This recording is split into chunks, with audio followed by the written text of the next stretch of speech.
What does pure wool look like? I answered this question when you first asked it. I'm going to answer it for you. You said, this is what you said. What does this signify? My answer was that Christ has hair, that God has hair. Even in that video, not finished, because you said I didn't answer your. Let's stop for a minute. Now, this is a teaching moment for me. So I went to ChatGPT real quick, right? And I said, break down Revelation 1, 14 and 15 for me.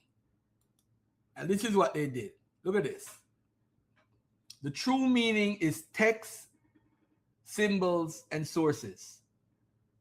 His head here, white like wool, his feet like burnished bright. What does this image actually mean?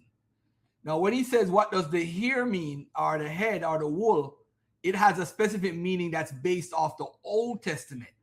So this is a precept that the guy is bringing out. So look at what Bible Hub did, right? Bible Hub said it refers to Ezekiel, it represents Daniel 10:6, it represents Daniel. So if you look at the interpretation here, it says what these images symbolize: white hair and head, drawn directly from Daniel 7:9, Ancient of Days. In Jewish apocalyptic language, white hair is antiquity, wisdom, eternity, not age or ethnicity. John deliberately shares God's attributes with Jesus. This is the central argument for Christians. The writers of the New Testament, me and Mika writing a story, and we're going to write a story and say, Brother Ankh is the Messiah.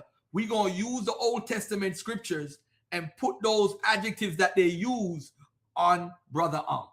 That's all the writers of the New Testament is doing. This is not hard to understand.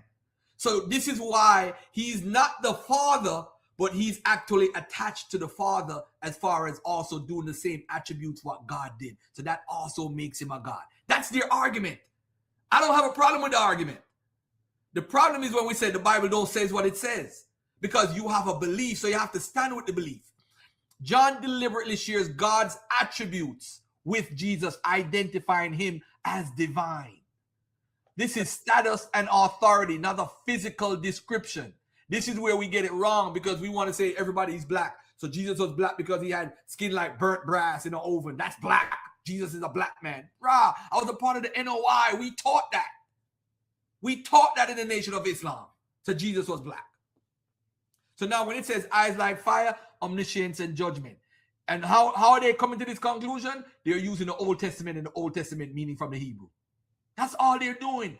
Voice like many waters. What does that mean? Divine authorities. Echoes what? Ezekiel 43:2, the voice of Yahweh.